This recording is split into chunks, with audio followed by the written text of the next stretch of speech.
One. Boom! And welcome to the Big Honker Podcast, brought to you by Hemp Hill Farm. I'm Jeff Stanfield with the world-famous Andy Shaver. Yes, I am here.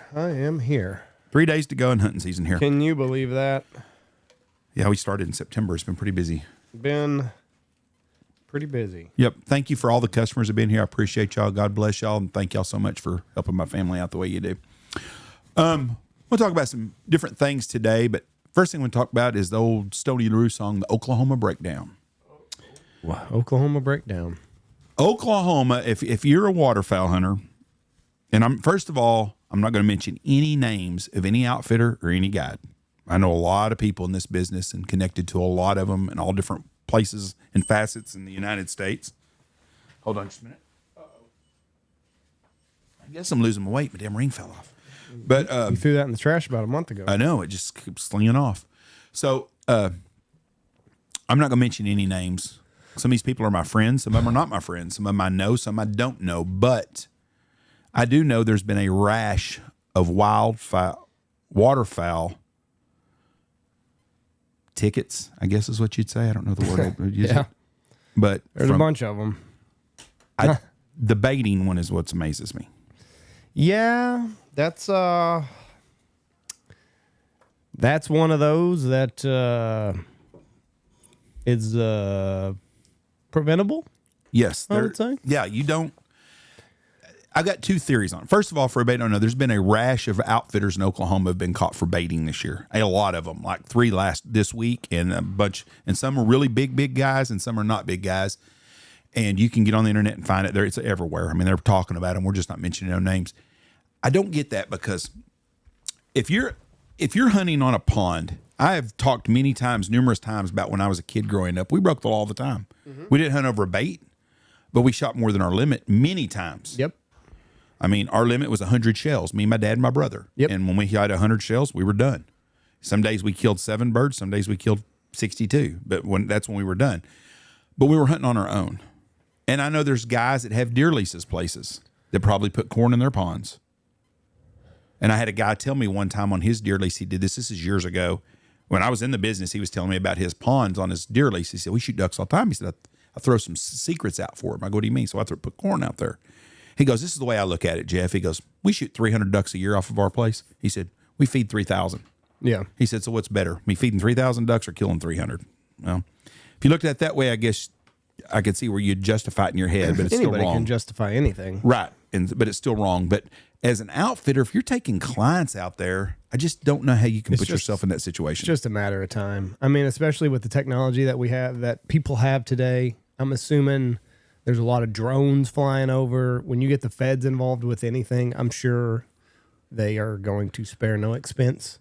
If they hear about, and I don't know what all the rules are as far as flying drones and everything, but I'm sure that before they come and raid you, they are pretty sure that there is some they know what's going on. Gold kernels in your water.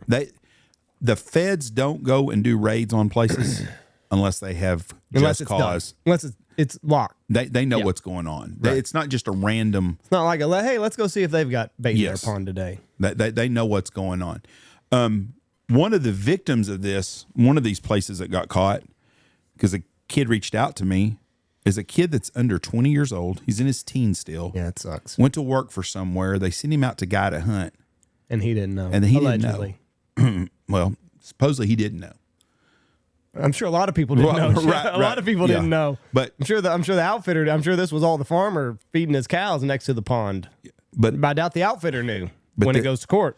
But this kid is ruined for life. Doing something he loved to do, get a job, doing something he thinks is his dream job. Yep. And I think about the kids working here. Yeah. And I call them kids. They're not kids. They're young men. They're mid-20s, early 20s. We got one kid that's in his teens still. We couldn't go to a casino one time because he wasn't old enough to go in there. Right. But I can't imagine me putting him in that situation. Sending him to a place knowing that this is out there? Yes. I couldn't do that. And then I would feel horrible for everything I'd done to that kid in his life. And then I would expect the kid's dad to come whip my ass. I'm sure that's been tossed around. You know, and another outfitter reached out to me today. This is funny. He goes, well, yeah, but he goes, he didn't know. So is he guilty? I said, if you get in a car with cocaine. I said, the rule is you can't hunt over a baited pond. Doesn't matter if you know or not. That's right. Doesn't say if you know. And the reason I brung this up is this same outfitter was talking to me about this. He's got places in Oklahoma he hunts. Mm-hmm. He said he caught some kids trespassing on him a month ago. And I remember him telling me, he called me and told me, basically, boy, I've had an interesting day. Caught some kids trespassing on me. Right. They got tickets for trespassing and they got hunt tickets for bait in the pond. The place he hunted on had 2 big lakes on it. And he was hunting on another one and he heard some shooting and stuff and went over there and caught these kids on there and called the game warden and they arrested them. They had snuck in there and been baiting that other lake. Oh, shit. He goes, imagine if me and my clients would have went and hunted there. Right. He goes, I didn't even know nothing about it. Didn't even know those kids were there. He goes, it's dark. We go in, put our decoys up, and then something comes up and we start to shoot ducks and I see corn on the bank. He said, what would I, Yeah. I would have been guilty of the same thing. And he goes, maybe that's what happened to these guys. Maybe somebody was trespassing on their ponds, dumping corn in there, and they just hunted it on the wrong day. Well, it don't make sense. I've said this and I've said this and I've said this. Oklahoma was a very good place when we first went up there. There was not a whole lot of competition. It was just us. And then as the years went on, secrets kind of got out and we had some guys that worked for us that went to work for other people. And then all of a sudden, the place we were hunting at in Oklahoma had 6, 7, 8, 9, 10, 25 outfitters. So, and it's only a place for 3 at the most. Right. I haven't been back in a couple years, so I don't know what the bird situation is, but whenever we were there, it started getting pretty tough. Birds were not getting a rest. Whenever we first got there, we could rotate fields. Okay, we got 3 fields. We'll hunt this tomorrow, this pond, da. And basically, you had 3 or 4 days planned out in advance. And then our last year there, there were kids running around all the county roads, and a lot of shenanigans were starting to go on then. Birds got bumped out of fields, and it was the Wild West.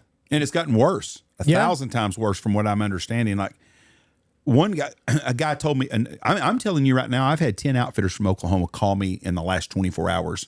Right. And they're like, are y'all going to talk about this? I said, we are. We're just not going to mention no names. And man, my phone has been flooding a couple of days. Guy tells me, he said, there was a roost pond. Mm-hmm. And he said, Jeff, I'm talking a roost pond that maybe had 3,000 or 4,000 birds on it. Nothing spectacular. No. And he said, but there was 3 or 4 different feeds around it, right. Not big feeds. Well, yeah, I mean, you're looking at... And he said, a guy rolls in, has permission to hunt the roost place. Perfect. Goes in before dark, pushes every bird off of there. Awesome. And so nobody killed no birds at all that day. Awesome. Those geese all went somewhere else. That worked out real well for everybody. And probably even the guy that hunted the roost. Because he goes, what would you do? I said... Nothing you can do. It sucks. I said... I've been on both ends of that deal. Now, usually when we hunt a roost or a loaf, we do it midday. Not midday. We go in at 9 o'clock in the morning. We let the birds leave and then we go back to it. If you're hunting a loaf and they don't roost there at night, you might as well set up and shoot ducks in the morning before it gets there and then shoot the geese when they come in. So I said, I've been on both sides of that deal. And I said, I also have been that guy in Oklahoma when we were desperate for places to hunt. It's not like down here where I can go see traffic and be around a lot of birds. It's a different 10,000 area. birds. Here you ain't doing that. Well, up there, if you're off to the side somewhere, you're screwed. You may not even see a goose sometimes. Right. So I've been desperate, and I said, if he didn't have nowhere else to hunt, I understand. I said, it's just a shitty deal because it's been a year without a lot of birds. Mm-hmm. Now everybody's got a lot of birds because we've had winter finally, and now we're all getting in trouble for baiting, and I don't understand that. And I do have a theory on the baiting. I want your opinion on this. I think a lot of these guys are getting busted for baiting. In the last 3 or 4 years, the Instagram crowd has gotten in the waterfowl business, more and more of them. Yeah. So they go in there and they've got a place, let's say they got 1,500 acres leased and they got like 8 ponds on it. Well, if you're in the middle of Oklahoma North, if you've got 8 ponds, you've got some duck action. Yeah. You might shoot ringers and gadwalls but you're going to, and mallards, you're going to shoot all kinds of ducks, but you can put duck hunts on a normal season. Well, these guys have done that and they've been selling duck hunts for a year or so. And they're charging $250 a day or something to shoot ducks. And they got 6 guys coming every day. They're making $1,500 a day, and they're doing pretty good for themselves. And they hunt 3 or 4 days a week, and they're happy. Well, this year there were no ducks forever. Right. So what the fuck are we going to do? So they start baiting their water holes to try to keep what few ducks are around all in one place so they can have places to hunt because they can't afford to give the deposits back or they can't afford to roll their hunts to next year. Right. Baiting's not, I mean, that's nothing new. I mean, a lot of guys It's just- have gotten busted but for baiting. That's my theory of why this year there's been so many of them. I think they're Probably just, this year, or maybe it was always going on. and they could have been, but I think Maybe they're it was just easier to find. Because one thing that I'd heard is that the feds had been looking at this particular outfit for the last 3 years. yes. So this might have been normal practice, and this was just the year that everything kind of came to a head. And it could be. But all these other guys, I think a lot of these young outfitters are just getting into it. I think they're desperate because sure. there's been no ducks. I'm sure. And if you're a new guy starting in your business and you don't have a big book of, you know, 10, 20, or 30 years worth of business there, you don't have nothing to fall back on. Right. You can take 6 guys to a pond in Oklahoma on a normal year, and you can shoot 20 to 25 ducks. Yes, and it's a good And hunt. everybody's happy. You got some trigger time. You know, it wasn't a banger by any means, but there are days that I'm sure you would have a banger. But every morning you're shooting 20 to 25 ducks. And then this year there are no ducks. And now all of a sudden your guys that can't take an L, and they're young and they don't know how to handle the older crowd that's bitching at them, because let's face it, the biggest pain in the ass clients that we have are 60 plus. Yes.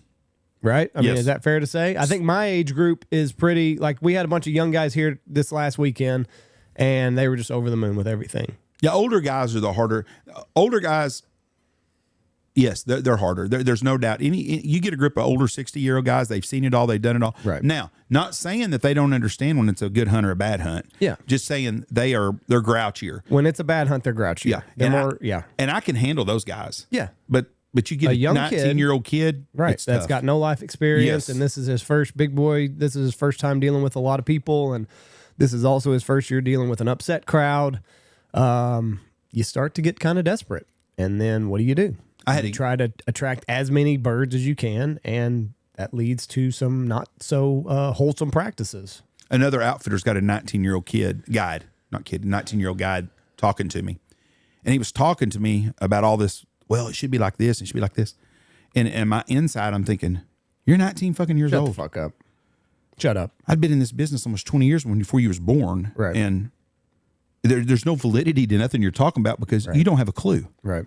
Especially when you're talking to me about shit happening out here in our area. Mm-hmm. Well, we had that one kid, and I'm not going to mention his name, but, you know, you would say something and then, well, you know, I got better tips when gas or oil was $80 a barrel or whatever. And it's like, you've been guiding for 3 months. What the fuck are you talking about? You have no real life experience. You're just taking what you've heard and passing it off as your own ideas. Yes. So let's just pump the brakes a little bit on your vast knowledge of this shit. But I think a lot of these young kids, and they got caught up in a trap. Yeah. And they thought baiting a pond was going to help them. And everybody that's in this business a long time has either hunted somewhere that was questionable or something, but be smart. Don't try to do everything. You know, I've never intentionally broke the law doing this, what we're doing. Right. We have broke the law a few times over things by accident. One time I had a guy go the wrong field. Mm-hmm. I saw it, called the farmer, or called the guy who leased it, another outfitter, and I say, hey, we went on you this morning by accident. Now, you're talking, how do you do something like that? We got 4 pivots that are connected, and one spot is not ours. Right. And the geese were on my property. We had the hot spot. He just went to the wrong field at dark. And he was a guy that'd been here for a long time, a great guy. He just fucked up. And he told me that morning, I go, where are you at? He goes, look over your shoulder. I go, what? He goes, I know I went to the wrong spot. I'm out in Idiot Flats, not where the birds are today. Because they were landing all over our field again. So I had to call the outfitter up, and I said, hey, listen. I said, we went on you by accident. He goes, I wondered why y'all were hunting on my stuff. He said, you had the hot field. I said, I know that. I said, I'm going to send you the money for the hunt. We'll work it out later because I may need to hunt on you sometime, Jeff. Right. Because there's a couple outfitters out here that I do work. We work back and forth with. Worked out fine. But I owned up to it. Get in front of it and walk it back. Yeah. I have went to a field before and seen another outfitter hooked up on my stuff, hiding in my shit. And I was not real happy about it because he was trying to hide it from me because he thought I was in Oklahoma hunting. Right. So there's a right way and a wrong way to do things. Mm-hmm. This Oklahoma deal is a bad deal and it's going to cost a lot of people. Now, here's who I feel sorry for. One of the type places the guide's got the client's got all their shit taken away. Yeah. That sucks. You go on a hunt with someone as a retired small town judge, not a big time judge, no fancy federal judge or nothing. I don't know how you can. I would dismiss charges on the clients. It's not going to you. No, I know it's not, but I would because they had I would hammer the shit out of the person that put them in that situation, but the clients don't deserve that. They didn't know. Sorry. Well, but how would you feel when we was in Canada if we'd have been trespassing or hunting over bait? I agree. Okay. No, I agree with you. But the letter of the law says you're hunting a baited spot. Well, the judge can dismiss that ticket on common sense. I bet he's not going to. I don't know that he against them, not the client. I mean, not the guides at the outfitter. I know, but the I'm actual saying even the client. The clients, I probably would. I think it's a ticky tacky thing that you're going to hammer them with, but I think that they're probably they could lose hunting privileges for 2 years or something all over the United. Can't hunt at all no more. And I'm not saying I'm not taking up for. I'm not saying that they should. I'm just saying if you go by the letter of the law. Oh, they broke the law. Yeah. Could you imagine if they got a liberal anti? And how do you prove that you didn't know? That's going to be the hard part in this deal. If you're a client from out of state and you come home with a guy for 2 days, you don't know what's in that property. You're telling me the sun comes up and you didn't see the corn? I don't know. I don't know the whole situation. But that's what I'm saying. How are you going to prove that you didn't know? If the corn's in the water, they might not have seen it. I don't know. I don't know. That's muddy water. It's not real clear water. You're going to have to prove. You're going to have to prove that you didn't know. Right. Well, I'm assuming that those clients did not know where we're at. And I don't think you can't prove ignorant. I mean, you can't. Ignorance is not a defense, is it? No, not at all. That doesn't give you. I mean, they broke the law. They're just a victim of circumstance. Yeah, it sucks. But as a judge, you have the right to dismiss things over and use some common sense. I agree. A common sense judge is probably going to dismiss the tickets on the clients. The outfitter, no. But now I'm going to devil advocate this. Okay. What if those clients knew? Then they're guilty. But I don't. But what if they prove that they? What if they just? Well, fuck, we didn't know. We paid to come hunt with a client, and we paid to hunt with the outfitter, and we didn't know it was baited. That's what they're gonna say for sure. Well, fuck yeah. But that's what I'm gonna say if I'm with an outfitter. Okay, you guide hunts 6 days a week. Yeah. How many times do your clients have a damn clue where we're doing or what we're doing? 0. Now, and we hunt a lot of this. You hunt the same people. You very seldom have new groups. You hunt the same people over and over again all year long. You got a book of clients of yours that hunt with you all the time. Mm-hmm. And then sometimes we run into that problem. Well, we usually hunt with Andy. Well, someone else here has already hunted with Andy, started with him, whatever. Right. They know you. Mm-hmm. They trust you. They do. But they don't know what the hell we're hunting over. No, they don't. But they just assume we're taking place. So I'm going to say that I think the clients probably are innocent of having any clue. I think that they probably are too. Okay. But what if they weren't? Well, and then that's what the judge has to weigh. I think the judge is. I hope judges come to. Now, if they get some anti-hunting, liberal, left-leaning judge, they might be fucked. They might lose their house and go to prison. Right. I mean, sad, but that's true. They could hammer their butt. They could. And it's just a bad deal. I would say, if I had to put money down on it, I would say the clients are innocent. They're just a victim of circumstance. They were at the wrong spot at the wrong day, at the right day. I would say I would put a lot of money that is probably the case. But you still have to prove that you did not know. And if you, like you said, if you get the wrong judge that's in a bad mood or is an anti-hunter or whatever, I don't know. Now, my question is, can the client sue the outfitter? Yes. And they probably, yes, they will probably. For misrepresentation, fraud. They can do a lot of things. I had a lady one time come to see me for court, and she had a speeding ticket or some stuff, and she come walking in, and I had like 12 people in a row, and I was like, "Fines $312.50. You can play Betty at the front desk." She walked out. She told me, "He's in a bad mood today." I'm not in a bad mood. You broke the law. What were we going to discuss? You're guilty. It's your fine. I'm the end of it. You're on 55 and a 35. Yeah. Now, if I'd have talked to her for 15 minutes and chewed on her ass and dropped the ticket, she wouldn't have said a word. No. So it depends what kind of mood the judge is in, like you said, and where the situation is. Yes, they can sue them, and yes, they probably will. This is going to go to federal court, though, isn't it? Is that how this is going to work? Unless they do it on the state level. A lot of times, federal game wardens, if they have a judge that is local and they think that they're going to be too lenient on people, they can take it to a federal court. Right. Depends on what they want to do. Like federal court here is in Wichita Falls. Right. I think Wichita Falls got a federal courthouse, and probably so does Abilene. Probably. And I'm assuming in small town Oklahoma, it's probably Oklahoma City, or maybe Stillwater may have. I bet they don't have. I bet Oklahoma City and Tulsa are probably the only two. Maybe Lawton has the federal courthouses in Oklahoma. So yeah, they're going to see a federal judge unless they want to do it at the state level. And it's also going to be how compliant the outfitter is, and everybody was too. Oklahoma City, Tulsa, Muskogee, Lawton has one. It has Oklahoma City has a bunch. Tulsa has a bunch. Yeah, that's what they're usually bigger places. Muskogee, Tulsa. I was surprised Muskogee had one. I would have never guessed that. Yeah, you got to scatter them out. Well, that's not very scattered. That's right outside Tulsa. This one says Lawton. I bet it would go to Lawton. That's pretty close to that area. No, it'd go Oklahoma City. Oklahoma City? Yeah, that's that area from Oklahoma City west and north where most of this is going on. Another outfitter that got busted for this, his competitor called to tell me this. Oh, of course. You know how that works. Right. But he was telling me that a guy told him they took his guns and stuff, his client. And he said, if I don't have my money back that I paid you, if I don't have my guns that they confiscated and all my equipment they confiscated, and I don't have, and you don't pay for my ticket, if I don't have that within 48 hours, I'm going to get me an attorney and I'm going to put everything on the internet. He can't do the outfitter can't. No, the outfitter can't afford that. How's the outfitter going to get his guns back? No, how's the outfitter going to get buy his guns? Buy his guns? Pay for his guns. Whatever he's out. Right. Let's say he's got $3,000 with him on. What is the new Benelli gun? $2,000? Probably. Okay, $2,000, and they took about. From what I understand, some of them they took all kinds of hunting stuff from all the clients back. Their guide bags. Now, first of all, let's make this public knowledge here. We don't know what was taken. Right. We're just assuming, and you know what assuming is. Makes an ass out of you and me. Right. We're assuming, because I've heard all kinds of different stories.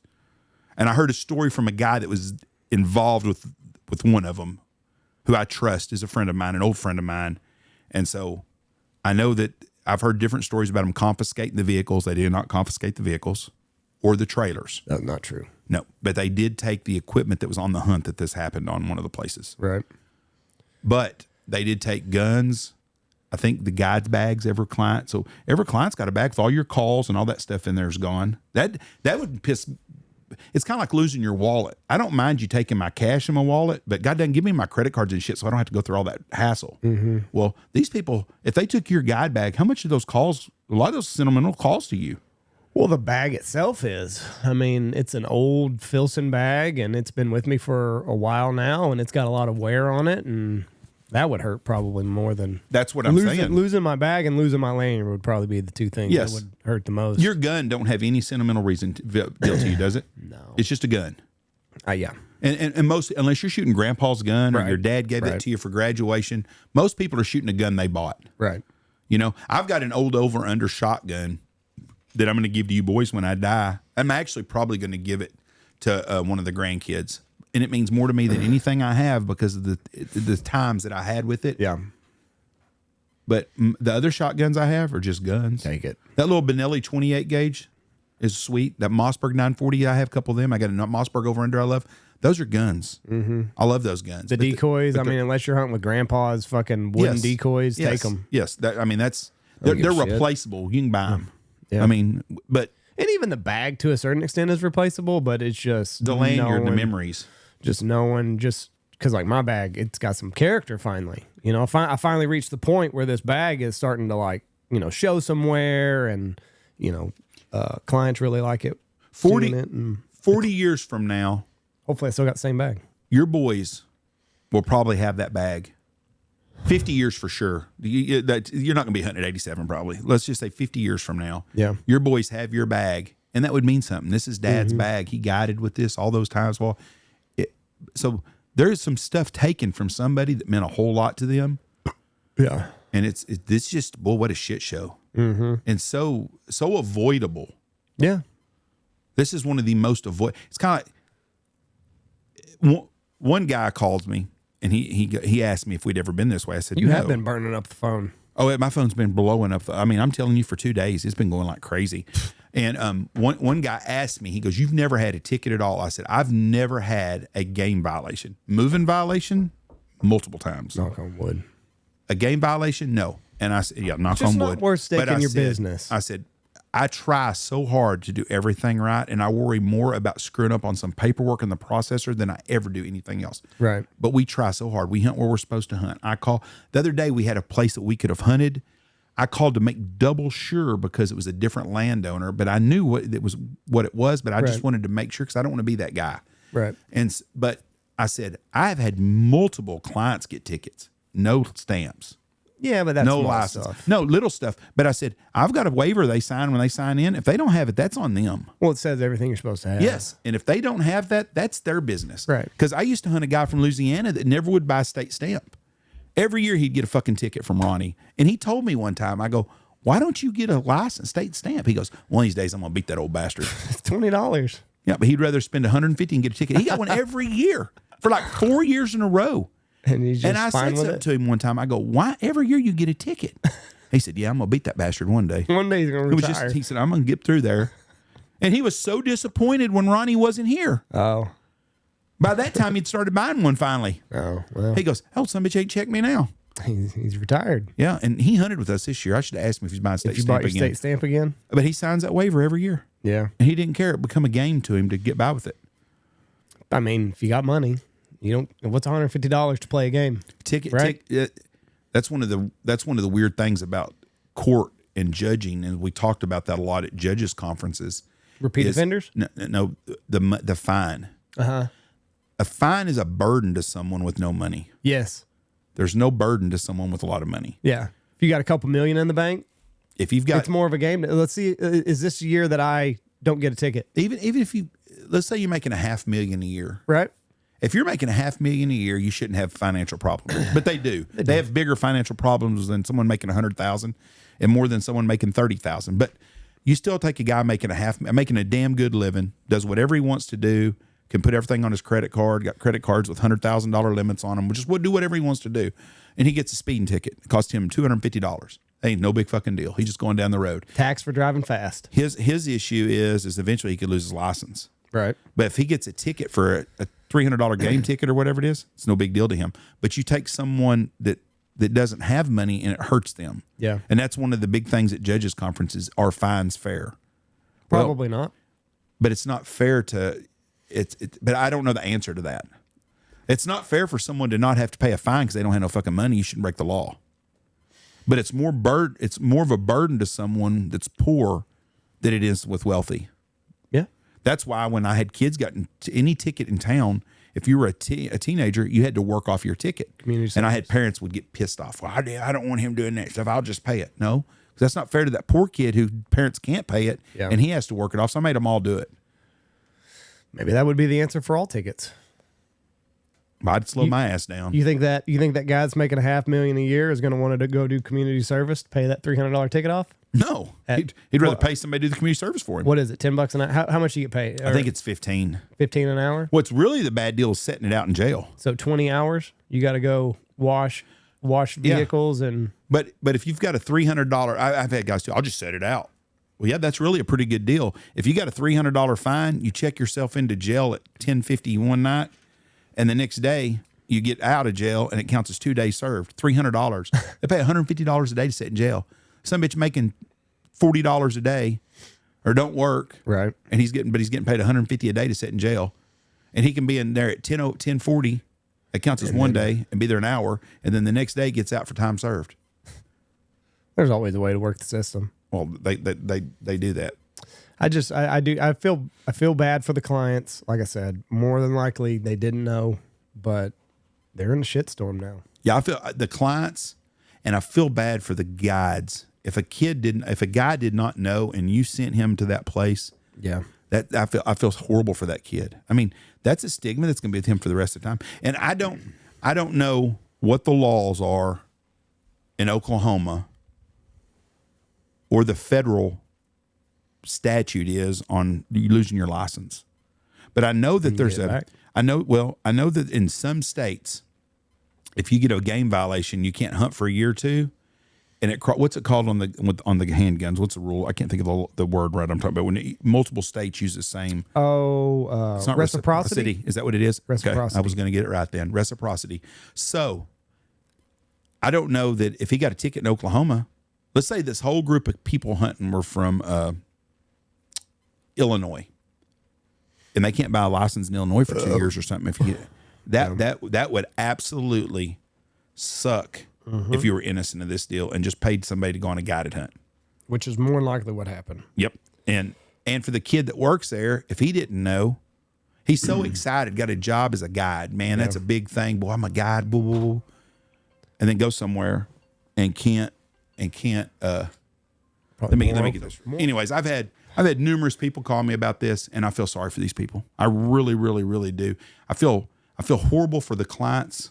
I feel horrible for the innocent guides. Yeah. And it's bad. Talk about something else. Now, hold on, because one of the theories is that the farmer was doing this. Well, okay. Let's say that the farmer was feeding his cows Let's go into this then. in the water Okay. with corn. Uh-huh. These guys are making $1,000 a day, $1,500 a day. 1,000 to 1,500 a day is what I heard the fields are leasing for up there a day to hunt. So now all of a sudden, from the farmer standpoint, there are no birds. Is the farmer, is he breaking the law? Because he's not hunting. So we're saying that the farmer's doing it. The outfitter had no clue. Let's This say is the theory. let's say Andy's got a pond right out here where we're hunting at. And I'm making you're- $1,500 a day and- from Joe Blow, the outfitter, who's hunting on me. And now all of a sudden there are no ducks. And now all of a sudden I'm not making my Christmas money. Is it too far out of the more? So we're saying that the farmer Yes. So now all of a sudden not making Christmas money because there are no birds. So now what can I do to attract more ducks? I can feed my cows next to the pond with corn. yes. Now, If that's the case, because that is one of the theories that is going on, I mean, the outfitter would have deniability in that situation, right? if it truly If it was a wink wink, like, hey, feed your cows next to the pond, right? I mean, the farmer's not breaking the law. He's just taking care of his livestock. no, he's trying to make extra money. I understand that. I know why these farmers up there would be doing it. If you're making, let's say just 1,000 a day to make it easy, Okay. but you were spending $50 a day to put corn in your pond or whatever it was to make 1,000 a day, Right. that's pretty smart money right there for the farmer. Yeah. Because I don't think he has any liability in any of this. Because there's no rule for him baiting. He's not hunting. Right. It's I not mean, my he's problem. Not not, my ticket. I just you want to go hunt on my place? Go right ahead. Right. He's not hunting. So I don't know that there's no law against baiting. There's only law against hunting over bait. Right. Yeah. I don't think there's any law if a guy wants to feed If we wanted to look at a bunch of ducks on this pond out here, and we put feed all around there to keep and ducks we on wanted it to take pictures of it and and never hunted it, there'd be no law against that put at all. 80 pounds of corn out there, Be no law at all. no, you're not breaking any law until you pull out a gun. Just like when you drive in the road to the lodge and you see them 20 to 80 deer at night sitting right out here. Right. We feed that road every day. We run right down, there's corn right down that road. We're not breaking law. And we can shoot deer over it, but we don't. Right. But we like to see the deer. So we corn around the lodge. Pheasant, quail, and deer running right all over the place. Yeah. But yeah, if that front pond we wanted to put a bunch of food at, and So Lexi could get good yeah, pictures. and we've never hunted it ever. No, we it's don't. too- no, can't. It's just a pond. Yeah. But if we did it and it kept 20 or 30 ducks on it year round, there's no law against baiting. Right. There's only law against hunting over baiting. Yeah. But if that, I mean, In Texas, each state, some states you can't even put deer feeders out. right. But in Texas, it's legal. In Oklahoma, you can have feeders too.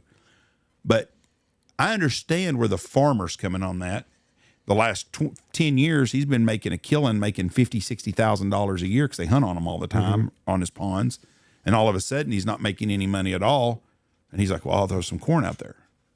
That'll get the ducks. And that'll bring them in to, that'll, what few ducks we have, that'll congregate them in. And these guys will want to hunt here. Right. So if that happened, the outfitter's still in trouble. Most likely. He yeah. is in trouble. But the guy that's putting the corn out, if that's the situation, I don't think he's in liable or any trouble at all. Could the outfitter go to him for restitution? Like, hey, listen, we had Hey, no guys. fucking clue that this was happening. You bamboozled us for the money. Yeah, well, I think everybody knows, probably can see through that shit. I think that's probably a stretch too, Yeah. but I'm just going to devil's advocate. But yeah, if you didn't know, I'd be a mad son of a gun. Right. Like if I saw a pond over here on one of these ranches that we can hunt, because I got a lot of places. We have lots of places we can hunt that we don't season lease. We can just hunt. Right. I can call a farmer up and say, hey, we want a duck hunt. You got ducks on your ponds. I got 6 guys. Pay so much gun. Knock yourself out, Jeff. Happens all the time. So yeah, if I didn't know, we went over there and shot a bunch of ducks, and I'd be like, what the fuck? You didn't tell me you put corn out. Well, why do you think them ducks were there? Or Well, now I'm in trouble. That's, yeah, but a lot of variables here. A lot of stories going on. but the innocent people are the clients. Most likely, yeah. And so it's a bad deal. Now we'll switch gears. Something else in Oklahoma. Uh-oh. Something else that's blowing up the internet right now. Hold on, before we get to that, is the guy's license looking more like a good deal Yes. in your eyes? Yeah, they need to have some kind of I mean, it's the fucking. This has been the year of the ticket in Oklahoma for outfitters, and I think that this is ultimately what they're wanting to see stopped. Now they changed the law up there a year ago while we're talking about the state. They changed the cost of a hunting license in Oklahoma. You used to be able to buy a 3-day or 5-day license. Yeah, you said there's no. Now you got to pay the season long $200 and some. Right. So the state's already capitalizing on all these people coming from out of state to shoot ducks. Right. Yes, they need a guide license. I don't like them because I don't like giving the government more tax dollars. They tax the shit out of us anyways. I hate it. But there's got to be the insurance. A lot of these kids that are running these businesses and men, whatever they are, they don't have license. They don't have liability insurance. Mm-hmm. We're one bad accident in the field happening to somebody, and knock on wood that never happens again. But it will probably. I mean, it's going to. It just the numbers are there. But it's a dangerous sport. It is a dangerous sport, and you got all these people. So yes, I think that everybody needs to have a liability insurance. The CPR deal everybody throws in, and I really don't give two shits anyways on that. I mean. My dad was 0 for 10 giving CPR, so I don't. After CPR, they're going to start making you have what's one of them shocking deals that they have? Defibrillator?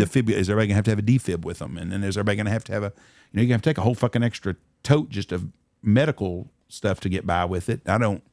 For something that in our 30 years has never happened. Yeah. Well, we just screwed somebody for this weekend, probably. Yeah, probably. We got some old fuckers coming this weekend, too. So I don't know if CPR is CPR. I would say CPR, a tourniquet, maybe like a basic first aid thing. A defibrillator seems a little far fetched, but it's kind of like the game warden. You got a fire extinguisher in that boat. It's the first thing they ask every time. It's in water. I've been on boats. Yeah, I'm surrounded by something that'll put the fire out, and there's no doubt that fire extinguisher damn sure can save a big mess. Yes, but I've never. Knock on wood again, had to use a fire extinguisher in a boat. Right. But every boat I've ever been on, when a game warden comes up, got a fire extinguisher? Where's fire extinguisher? First thing they ask. That and life jackets. I understand the life jackets, fire extinguisher. I thought, fuck, just take a bucket, throw it on the fire. Yeah. So I don't know. But I think that the outfitter's license is looking a little bit more necessary. I just don't want them to make the cost of it so cost prohibitive that cost a young kid from starting to follow his dreams to be a guide. Well, you think that 19-year-old kid that was on that hunt wouldn't rather pay $2,000 for a guide's license rather than have his guns and all his shit taken away and have this stigma for the rest of his life? You don't think that they would have still got a ticket? You don't think they would have still been baiting because of a guide license? I don't know that, Jeff. I think they probably would have done the same thing they were doing now. Now, hindsight's now they wouldn't have, but I think that up until the guide license, I don't think they would have worried about it. But I think that a lot of these other kids that are baiting water holes, a lot of these outfitters I've never heard of that are hunting twice or 3 times a week, I don't think they would be in business if they had to have some kind of guide license. Yes. I don't know. I'm telling you, it's a slippery slope. And like you said earlier with the tickets, cost is not fair to the poor people. No. So if you're playing with daddy's money and you've got dad's trailer and he's bought your decoys and all your shit, the outfitter's license is no big deal because he's going to pay another $2,000 so you can go live your dream and stay out of his hair and be a mooch on his couch. So it's not fair to people that have a lot of money. No, but there has to be something. Yes, and I don't know what the answer is, but I hope that there's something in Texas. And what's crazy is a lot of the people that have reached out to me in Oklahoma are big time outfitters. Right. I'm not getting JoJo that's meeting at the bait shop calling me. Right. These are legitimate outfitters that have gotten a hold of me, been in business for a while, that run big, because they're tired of it, and one guy told me, he goes, it makes everybody look bad in our business, and it does. Yeah. And so it's greed is all it is. It's greed. You don't want to look like a fool on Instagram. You can't take an L. Listen, we have talked about this on the podcast. This has been the hardest waterfowl season that we've ever had out here. I have gotten my nuts kicked in clear to my fucking throat for days on end. Right? There was a time in December I was like, I don't know if I'm ever going to fucking have another good hunt. But I took the L's and I did the best that I could with the clients. And there are times that guys were just, not happy, understandably so. They took time out of they made plans to be out here and they took time away from whatever obligations they had. And it sucks on that end knowing that I didn't deliver. But it's hunting. We're going after a wild bird. They're unpredictable at times. They change their feeding patterns. I've noticed that more this year than any other year. You can set a field for 3 days, and then the day you finally hunt it, they go somewhere else. You're a mile out of the flight line. It's like they know you're scouting. Yeah, I mean, and it sucks. But I've also been doing this long enough that I can kind of finesse the clients a little bit and take what would be a bad hunt and a shitty situation and just make it the best that I possibly can. That's at the end of the day, that's all you can do as a guide. I'm going to burst a lot of bubbles here. I would say most of the good hunts that I have been on in my career, anybody could have done it. It was nothing special about what I was doing. You could have stuck anybody out there with a set of decoys and a call, and more than likely you were going to have a banger of a hunt. Had nothing to do with my skill set. But people get this God complex whenever they've only had good hunts, and then this is the first year that it has been tough up until recently, and they don't know how to handle it. I think so. What are you going to do? You're going to go outside the lines. What you said is the gospel. When you're hunting the X every day, there's some TV personalities that do hunting that think they're the greatest hunters in the world. I've been that way. They've never hunted nowhere that wasn't on the X. Well, when I was in my 20s and stuff and just burning them down, you get this fucking savior complex and you feel like you're better than you actually are. You get humbled pretty fast though, don't you? I finished the Aaron Rodgers documentary, and on there, when he kind of went through a slow time in Green Bay, Mike McCarthy said it perfect. He said the quarterback gets more praise than he should when things are going good, and he gets more blame than he needs when things are going bad. It's the same way with being a guide. On days that it's good, most of the time you could stick anybody in that field and they're going to have similar results. Okay, maybe I'm different with the clients. Maybe something I do makes my hunt more enjoyable for the clients. I don't know, but as far as the nuts and bolts of killing the geese, most people could do it. And on the flip side to that, on the bad days, you could stick anybody in that same field and you're going to get similar results. Yeah. But you're the guide. You're the guy that the buck stops and ends with you. So when things go good, you look good. When things go bad, you look like you don't know what the fuck you're doing. You done good today, Blake. Right. Yeah, exactly. But it's just, I think it's an age thing, and their ego wouldn't let them not put up stacks of ducks or geese. Yeah, sometimes you're just going to have bad hunts. Ain't nothing you do. It is what it is. It sucks. On the reference to you done good today, Blake took a group of guys out hunting. They shot 30 or 40 birds. It was a hard day. All morning. Good hunt still, but they only killed 30 or 40 birds. The next day, they shot a full limit of like 70 birds in about 45 minutes. And the guy goes, you done good today, Blake. You did good today, Blake worked his ass off 1,000 times harder on the day they shot 30 or 40 as he did the day they shot a limit. And they were just bowed up, coming, never circled, and landed one after another, and done in 3 or 4 volleys. Blake's a good hunter. I could have stuck Reese out there with his limited knowledge of calling, and it would have probably... That day. I love Blake to death. He's a very good hunter. I'm not taking anything away from him, but when you're on the X, you're on the X, and you got to really fuck up to have it not go right. You know the first time I saw this happen? What? Was when I was 11 years old. We were hunting at a dairy outside of Wichita Falls, and it was a big front it hit. It had been cold, and we'd been shooting ducks all year long. We killed a lot of ducks growing up. But we had one of those mornings that my dad got off the fire station at 8, so we didn't even get down to hunt till 9:30. Yeah. We put out the decoys and we sat down, and the mallards were just locked up half mile away, and would just float into the decoys, and we shot and we shot and we shot, and when our 100 shells were done, we were done, and we had a stack of ducks, truckload of ducks, and we're loading everything up. We pulled my dad's truck up to the hole, was loading shit up, and the ducks still were landing right where we were at. With us loading shit up, we're just right there. And I thought to myself, bull, when it's a good place to be and they want to be there, they want to be there. I was 11 years old, but that was the first time that I remember that when you're on the honey hole, you're on the honey hole. That happened to me this year. Like, we in and out 30 minutes, maybe. I mean, from the time the first shot rang out till we were done, less than 30 minutes. And we're picking up decoys, and they're still fucking specs landing out there, you know. That was the X that day. Yep. It didn't matter that I was there. I mean, I'll take it. I'll look good to my clients, but it made no difference if I was there or if Reese was guiding the hunt. It was going to be that way that day. And it's crazy because we've hunted the X. We've had a hard season, but we haven't had very many days. We hadn't been on the X. It's just been a tough day, tough year. Yeah. No wind a lot of days. But every once in a while you're on the X, and when you're on that X, it don't matter what's there. They want in right there. It don't matter what decoys you're using. What you could. That's how guys used to shoot birds over tires and stuff that look like birds because they were just on the X every day because there's no pressure. The pressure. And that's since I've been in business is the pressure. Yeah. When we started hunting the 1st of November until the end of January, my first couple of years in, we shot limits of birds 98% of the time and was done in an hour and 15, 20, 30 minutes every single day. Because the birds getting here hadn't been hunted at all. I noticed it first weekend that our birds were it was tough. And everybody in Canada kept telling me how hard it was. Right. The specs are real squirrely this year. The hunting's really tough in Canada. And I had that guy call me. Yeah. In Canada. Yeah. He's like, hey, we got specs and they are not acting right. What do I do? That should have been a fucking foreshadow. Yeah.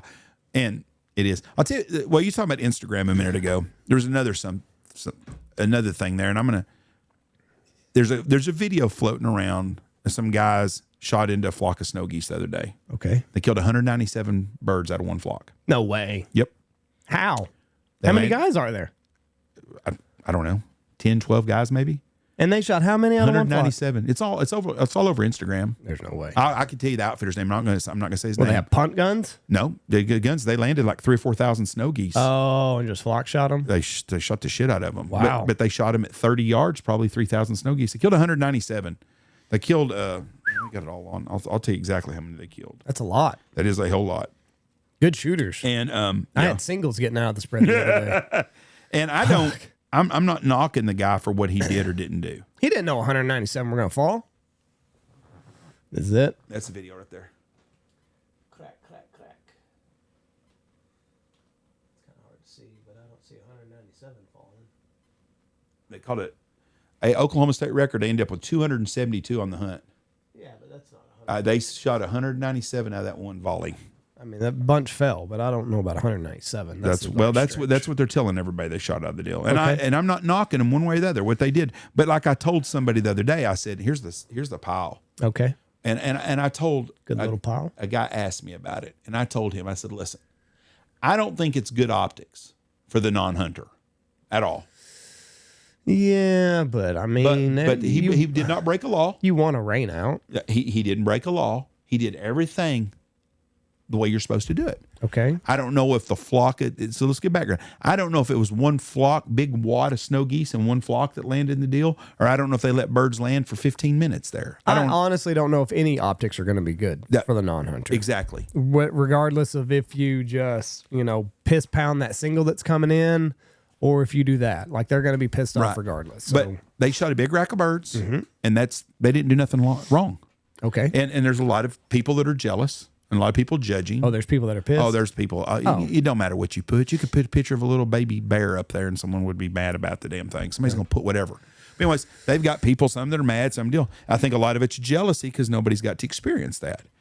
Probably. If it was one big flock of snow geese and they shot into it, good for them. They're trying to get rid of snow geese and we did anything legal. If you just kept letting birds land for 30 minutes and shot at them, I don't agree with that because I think all you did was educate a bunch of birds for no reason. But what they did was legal. They're snows. Fuck them. But it's legal what they did. It is. So anybody that's complaining or griping, what those guys did was completely 100% legal. Yeah. But I swear it was 197 birds out of one flock. That'd be a crack at them. What's crazy is they're shooting with 3 shells in their gun. Yeah. You imagine if you snow goose hunting, they just shot 1,000 damn birds. 12 or whatever. And the video of that, they're a lot closer than that video 100%. looks. So they're probably 15, 20 yards away from them. Yeah. But they shot a piss of them. That was in Fort Cobb area. Oh, wow. That's a big ass. It is what it is. That's a hunt of a lifetime. Those people remember forever. Fuck yeah. Yeah, that's good. All right, let's talk about the world for a second now. Uh-oh. What do you think about executive orders? I've only seen a couple. So we've got 1,500 troops on the border. I've seen. Fuck, I don't even know what I've seen. We took all foreign aid is on a 90-day hold. Good. Outside of some money that we give Egypt, Israel, and one other country because of some kind of agreement that we have on some kind of special deal, but all other foreign money is completely froze for 90 days. Wonderful. Which I think is a great deal. Make it 180. And make it 4 years. I don't give a shit. Yeah, me too. I saw that we had he pardoned all the J6 people. Saw that. And he has a very good argument on that. Because they're trying to make it, it's crazy Biden done all this shit and they don't want, but now the media is trying to jump on him and nobody listens to media anymore either. But they asked him about it and he said, he goes, all the evidence was destroyed. Right. Why would you destroy the evidence? Right. He said, that's wrong. He said, these guys have spent more time in jail than a lot of people doing murders in California, everywhere else. He said, they spent time in a horrible situation. I'm letting them go. I agree with him on that. Mm-hmm. Instead of doing it case by case, he did it all. It's over. Be the end of it. I mean, it's hard for them to bitch when Joe Biden gave preemptive pardons to everybody. Now, I read last night, and I don't know how true it is that Russia is wanting to file charges on Fauci, and they want to have him extradited to Russia. Why? For all the shit he done that the United States supposedly can't do do. your own fucking research. They can't do that. Russia can. Fuck you. What do you mean? They can't. He released a virus on the world. Why is Russia can't? Oh, you're saying I thought that they're saying that they took Fauci's research and made their laws. No. Based off of what? No. So they're saying Fauci released it. We should. They want to try him for criminal charges in Russia, and they're wanting the United States to extradite him. Okay, I didn't understand. I thought you meant that they were pissed off that they shut everything down, lost all this money because the U.S. said to do it. No. Okay, they're wanting to try Fauci in Russia. Okay. Guess what that pardon he got from Joe Biden means in Russia? Not Nothing. damn thing. So I'm hoping that's true. I did not see that playing on the world stage. Trump also told Putin to end this war, or we're going to put some big tariffs on Russia. Right. So he's trying to end that stuff. Yeah. But I like the border shutdown. We're sending 1,500 troops to the border. He made the Mexican drug cartels terrorist organizations. I don't think we'll go as far as drone bombing them things where they're making that shit, but we may. Mm-hmm. Mexico's not going to stop us. I just keep waiting for the JFK stuff to get released. It's supposed to be today at 3:00, I think I saw. No. Yes, I did. Really? Yeah, I read that today. I read someone that saw something about it, and they said LBJ was complicit and knew the whole time, which we all pretty much knew that anyways. I hope it's true. I hope he releases everything because I think that that's like the smallest promise that he made on the campaign trail. But it's one that means as much to me as anything. It does. But I think that that's a very small ask. And I think if he doesn't come through on it, I really am going to start questioning what else is he going to He said, I listened to him on Hannity talking last night. I've watched the news more since in the last 2 or 3 weeks than I have in 5 years. He said that the reason he didn't do it before was that Pompeo asked him not to because there was, and he said, I did that, but he said, we're fixing to release it. Okay. Well, I hope so. So we'll see. We'll see. I think he's going to. I saw where. What else did he do that I really, really liked? He done some other things that I really like. Everything he's done so far is exactly what America wanted, and people are bitching. That's why he ran. Everything he's doing is stuff he told everybody he was going to do. Why he won? Yeah, and he and talked about him getting bad advice from people before, and he knows what he wants now. It's like everybody has had a girlfriend dump them or something's happened to them. Right. If I had a second chance, this is what I'd do. That's what I'd do For different. 4 years. Right. He got to fester and ponder about all the shit he was going to do. You know, he jerked all the Secret Service or all the clearances off of those 51 people that lied about the laptop. Oh, that really? Misinformation. Yeah. He pulled all their security. James Clapper, he used to be, I think it was his name, the guy that used to be in charge of the CIA, John Brennan, maybe. He lost his security clearance. Good. Can't get a job doing that shit no more. Good. I saw he's making all federal workers report back to work. Go back to work. In person. If you worked in a DEI office somewhere, you lost your job. Oof. We're having 2 flags. One flag and 2 genders. Two genders. We're recognizing 2 genders. All the gay flags, BLM flags, fuck that. We're not playing that shit no more, which is what we shouldn't do. He's got, Panama. We're taking that canal back. See, China's got 2 businesses that are running both ends of that stuff. Right. He said, we didn't give it to China. And he said, stupidest move ever, we're taking it back. I read where the Panamanian president said, we got 30,000 troops. We'll just put them on the canal. Good luck. That'll last them about 2 seconds. That's like, and that's they like know it. 2 teams of Navy SEALs. Yep. He comes in and it's kind of like the Greenland purchase. We're going to own Greenland. I hope so. I want to go there. There's 50,000 people live there. Mm-hmm. You give each one of them $100,000, they're probably going to sign that piece of paper. Right. Because it would make their life better. Me and Mom are fixing to go to Iceland, I think. Well, I would wait until we buy it and then just go. We're never going to own Iceland. You don't even need a passport to go there. To go to Iceland, you don't? No, once we buy it. Oh, well, I have a passport, but I think we're going to go to Iceland maybe in March. I've always wanted to go there. I don't know why, but I would like to go there. But I want to go when it's still dark there because the Northern Lights every night. I think it'd be cool to see it. Okay. It has nothing to do with what we're talking about. But anyways, the government. Greenland's open to it. I mean, it's not like it's going to be a hostile takeover. No, and the Danish, were they going to fight us on it too? Well, and the guys also said, like, I'm willing to listen to Trump. Yes, they should. The TikTok, he got TikTok back. I got to tell you, when TikTok TikTok come back on Joe Biden still. Just ask Biden. Well, we all know. Trump said that he was going to give him a 90-day extension. That morning shit when TikTok was dark was awful. Instagram's terrible. Facebook's no good. See, I'm a Twitter guy. I don't even look at Twitter TikTok. was okay. Because I think that happened I think that happened the 19th, and that he got inaugurated on the 20th. But either way, I think that Sunday TikTok was dark. It was awful. The only TikTok I ever watch is when someone shares me a video and it goes on to it. I don't watch TikTok, but everybody, Mom does a lot. Oh, I love TikTok. But it's so good. You know who he's trying to get to buy that? America. Elon Musk or Larry Ellison, the guy that owns Oracle. He said they both could buy it when I can write a check for it tomorrow. I had seen Mr. Wonderful had offered $20 billion or something like that. I think he was about 300 short. Did you know that Mr. Wonderful, that kid that done that school shooting yesterday, said he did it because of Mr. Wonderful? No. Yeah, that's what his manifesto said. Why would you take Mr. Wonderful? I didn't even read the article. Oh. I'm trying to see how much he offered. Yeah, $20 billion. $20 billion. And I think from what Trump is saying, it's like $500 billion. President Xi, I was listening to a podcast. When you own a business in China, the government owns it. Xi owns a percentage of that. They have the golden ticket, they call it, or the golden share. Mm-hmm. So even though you own it, you're giving money to they own a portion of that. Right. So for TikTok, this was Tony explaining this to me, and it actually made a lot of sense. And I was kind of shocked by that. But Tony said, if China thinks it's worth $1 billion, we'll just use $1 billion, which is worth more than that. $1 billion. $1 trillion is what Trump said. $1 trillion. He said it's worth $1 trillion. Mm-hmm. He said, so Trump told Xi, he said, then you give us $500 billion for it. Yeah. And it's yours, or we'll own just half of it together.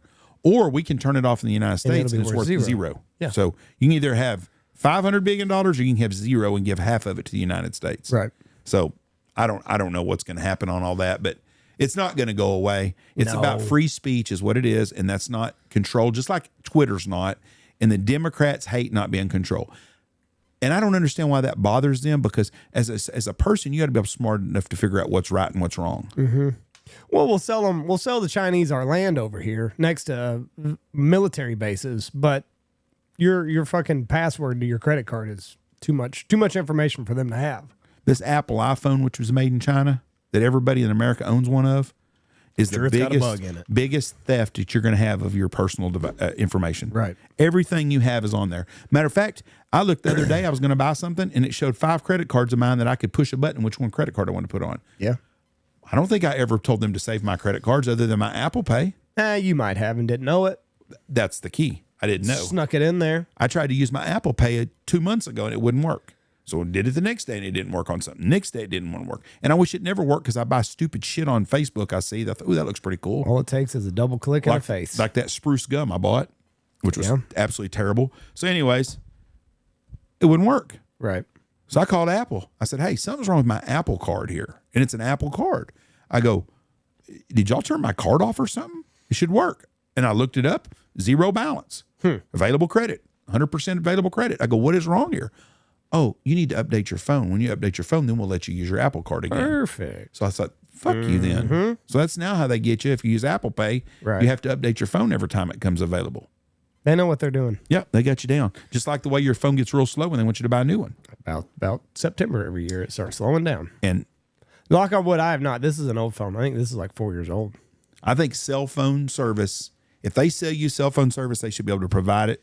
And there's places out here that you can't use your phone for 30 minutes if you're on Verizon. And it pisses me off to pay money. Put a man on the moon, but we can't have cell service west of Guthrie. That works right. Yep. So anyways, that's all I really wanted to kind of dive into was all this stuff in Oklahoma. And if another thing for a consumer out there, if you're going on a hunt, if you're going with a reputable outfitter, been around a long time, you should be good or bad. If someone's been in the hunting business for 5 to 10 years, they've been around long enough, even at 5 to 10 years, that they're putting on pretty good hunts. They wouldn't still be in business. But these were reputable guys. They got busted. I'm not. Yeah, but if you'd have booked a hunt with them, you had a good hunt probably. They were reputable, good guys. But some of these people that have been in trouble or nobody knows who they are and they've been in a business a year, make sure you follow something more than just Instagram on them. It's not hard to steal pictures from someone else or whatever it is to claim your own. Right. But if you book a hunt with the big reputable one that got in trouble, they were giving great hunts. That's not an excuse. No, it's not an excuse. I'm just saying though, if you went on a hunt with them, most likely this stuff wasn't going to happen.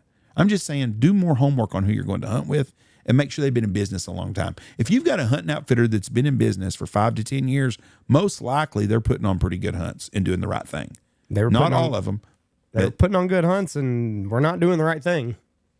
That's right. But I mean, how far does that go back? Well, that's what I told him. How far does it go back? So another guy called me and asked me today about it. And I told him, I said, listen, now every hunt they've had, they got a big pack of birds. Everybody's thinking, I wonder if they shot that over bait. Wonder how they did that. Yep. And that's what's going to follow them everywhere they go. But I mean, so yes, you should do your homework before you book with somebody, but the guys that got busted were a pretty big name. Yes, they were. So I think what you're saying doesn't hold water. And I'm not judging anybody, and neither is Andy. We're just talking about what everybody else is talking about. Yes. Is all we're doing and bringing it up. No judgment here. It's been a tough year, and some people handle it differently. Some people just get in front of it and do the best that they can, and then others take matters into their own hands. Well, I can tell you right now, if we would have baited a water hole for ducks, I still don't know if we'd have had any fucking ducks on as bad as our duck hunting's been this year. We didn't have the numbers. Yeah. I hope that I hope innocent parties that truly didn't know what was going on are found innocent and get their shit back, and